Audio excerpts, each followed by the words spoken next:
Good morning and welcome back to yet another webinar Wednesday.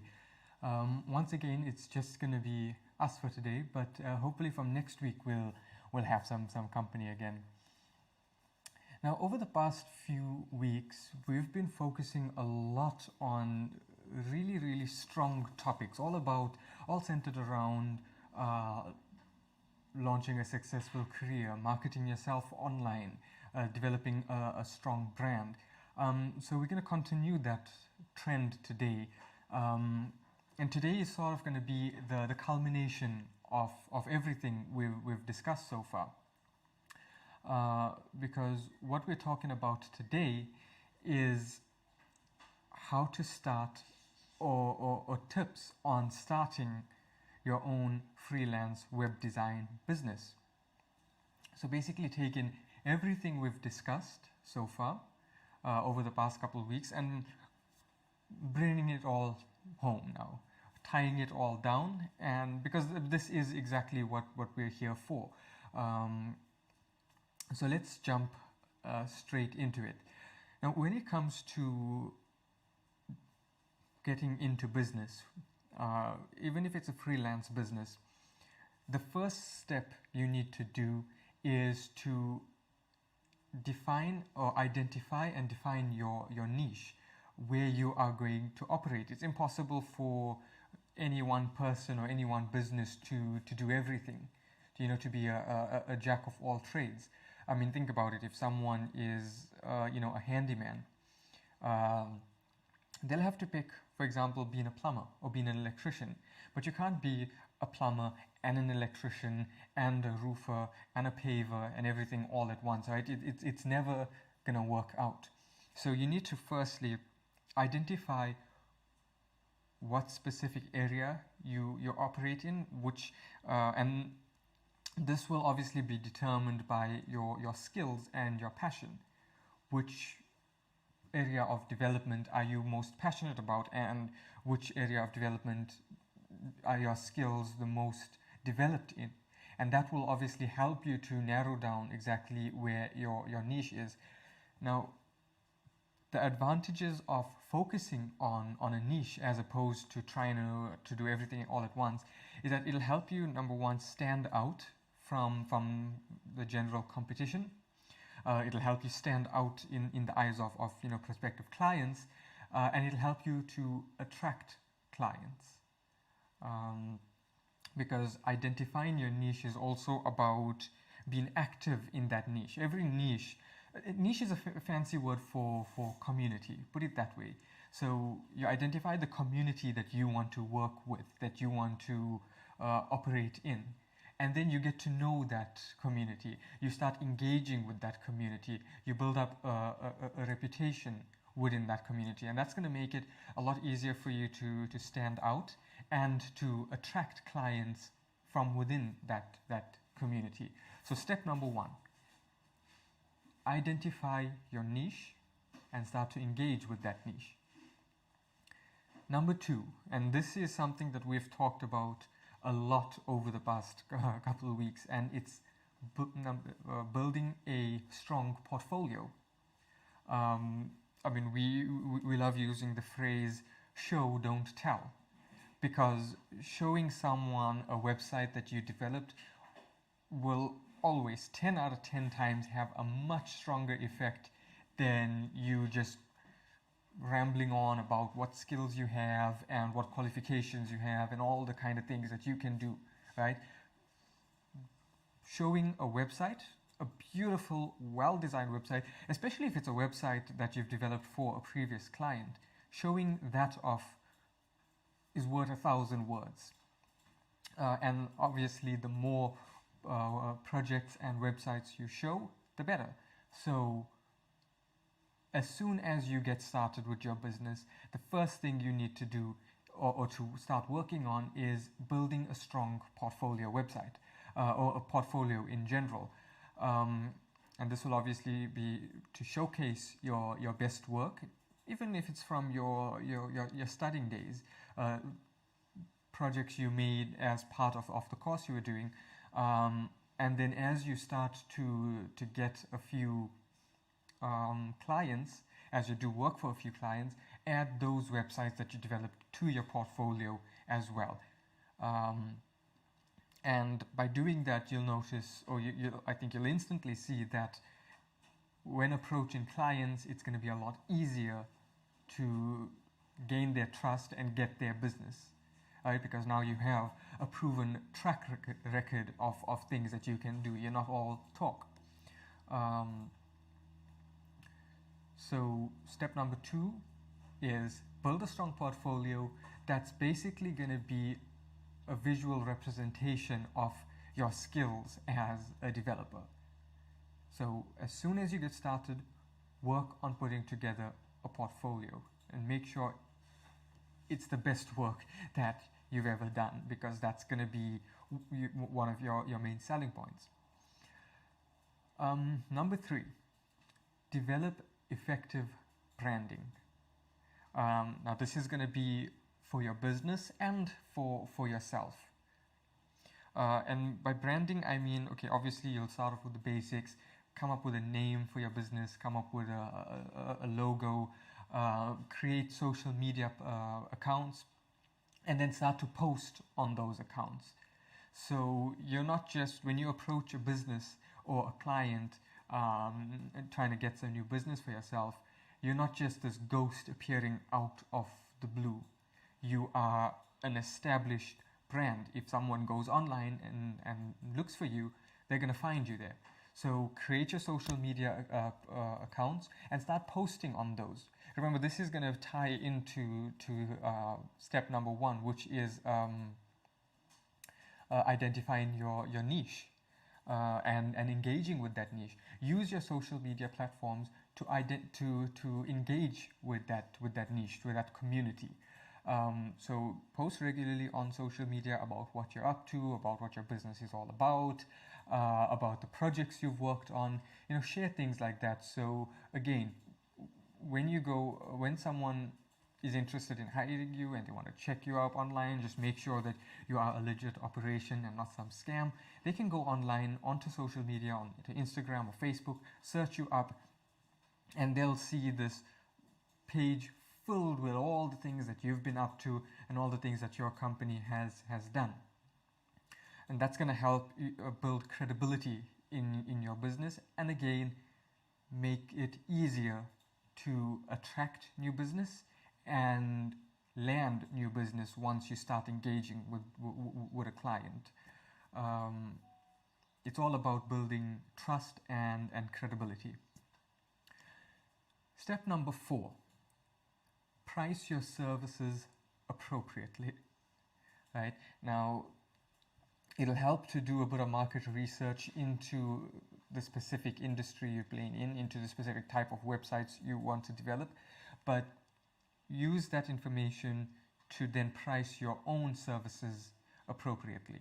Right? Now, when you start off, for example, you're probably not going to be able to charge, or it won't be a good idea to put an exceptionally high price on your services if you're a junior developer. So it's a good idea to maybe do 1 or 2 projects for free, or start off a little cheaper than everyone else. That'll help you to get a few businesses or get a few clients going and build up your portfolio. Once you start building up your portfolio and your experience, then you can start charging more and more for your services. A simple WordPress website, maybe you start off charging 2,500 or 3,000 per website. After a couple of months and a couple of projects, now you can charge 6,000-7,000 for a basic website. And that's not talking about getting into e-commerce or any specialized needs that your client has. But the idea is to start small and then work your way up. Right? Don't start off going into the market and then putting your price so high that nobody will even consider you. Right? They'll just go to the competition or somewhere else. At the same time, don't undercharge, especially as you become a more experienced developer. Remember, as a freelancer especially, your money is, your time is money. So you don't want to undercharge for your services, because that's just going to be doing yourself an injustice, a massive, massive injustice. So the prices you use will vary depending from when you start off and then as you move along, but start off with researching market, the going rate for those kinds of services, and then work from there to make sure that you're not overcharging or undercharging, right? So that's step number 4. So to run through them again, number 1, define your niche. Number 2, build a strong portfolio. Number 3, develop a strong brand. Number 4, price your services appropriately. Number 5, and this is now once you start building up your portfolio of clients, once you start working with clients, work on retaining those clients. So everything we've talked about so far, identifying your niche, building your portfolio, pricing your services, those are all about attracting new business, about landing the clients. But once you land them, it's just as important to retain them, right? Because repeat business or ongoing business is a lot easier and a lot cheaper than going out and trying to find new business, right? So work on retaining clients. And to do this, you deliver exceptional quality. You don't give your clients any reason to be unhappy with your service. You make sure that there's always open lines of communication, that you listen carefully to what they want, what they have envisioned for their website, and you bring that to life as, to the best of your ability. Go above and beyond to make sure that they are satisfied with what you deliver, where you've exceeded their expectations. And this will increase their chances of coming back to you with future projects, but more importantly, signing you up as their ongoing web developer. Because once you develop a website, there's always maintenance to be done on those websites, and that's an ongoing thing. So you charge like a set monthly fee for those services. If you deliver exceptional quality and service to your client, then they're obviously gonna trust you with the ongoing maintenance work, and they'll sign you up with your recurring monthly fee. But again, on the other hand, if you're sloppy, if your work isn't good, if you deliver a broken website, and in general the client isn't really happy with your service, they're going to probably give that to someone else. They'll get someone else to take over from you. So make sure you deliver exceptional quality, and this will also, in the long run, make it easier for you to get new business as well, because referrals is a really, really powerful thing. If that business owner is in a group or knows other business owners or other small business owners and they need websites, if you developed this beautiful website for you, and your communication and your service was exceptional, and you made that whole development just a breeze for them, if they know someone who's looking for a web developer, they're not going to hesitate to refer you, to say, I have this developer who developed my website for me, check it out, maybe you should give them a call. So delivering on that quality is important for retaining business, but it's also important for gaining new business in the long run. And leading on from point number 4, point number 6 is about building long-term relationships with your clients. So again, this is done by delivering exceptional quality and exceptional service, about always having open channels of communication with your clients, and always addressing their needs and their concerns as they come up. And once again, the longer you've been working with someone, the higher the probability of them recommending you if ever they come across someone else who's looking for a web designer or web developer or whatever services it is that you're offering. So those are 6 critical points or tips that you need to focus on when you start your freelance business. So again, to run them all down from the top, just to summarize, define your niche and engage with that niche. Number 2, build a strong portfolio website, both with projects you've worked on as a student and projects that you've done for actual clients. And it helps again to work on a few projects for free or for a really cheap price when you start off, just to build that portfolio, because that portfolio is going to be your strongest marketing tool. Number 3, develop effective branding. Develop a strong brand around yourself and around your business. This is going to build trust in you and build credibility around you, help people believe that you're not a scam. Number 4, price your services appropriately. So when you start off, don't set your prices too high, because you're going to scare off new businesses, especially if you don't have a very extensive portfolio. So come in at a little lower price, but as you gain that experience, it's also important to then adjust your prices accordingly. Money is time, and time is money, especially in this industry.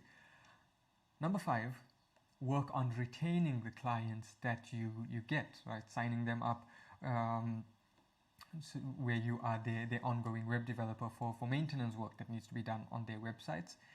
And then number 6, build long-term relationships with that client base. And this is gonna make sure that they always come to you whenever they have web development needs, but it also ensure that, or increase the likelihood of them referring you to someone else who needs web development, and that's going to lead to you getting new business. So it's this loop. Everything ties in to one another, and that's basically our tips on starting your own freelance business. Remember, when it comes to working as a freelance developer, your tech skills are important, right? Those are front and center. But there's a lot more that goes into turning that into a successful business, into building a successful business around your tech skills. You can't just focus on learning the tech stuff and expect everything else to work out. There's a lot of hard work that goes into it. And so we actually just uploaded a video on our YouTube channel. I think it came out yesterday, that takes you through everything that goes behind building a successful business or launching a successful career around your tech skills. It's so after this webinar, definitely go and check that out for more information. It takes you through everything from improving your relationship with your clients to marketing and all of that. Really, really important stuff covered in there. So after this webinar, definitely go and check out that video, because it'll fill in some of the blanks that we didn't have time to go into in this video. Other than that, I think that's a wrap for now. I don't see any questions coming through. Guys, again, thank you so much for joining us. I really look forward to these every week. And yeah, I look forward to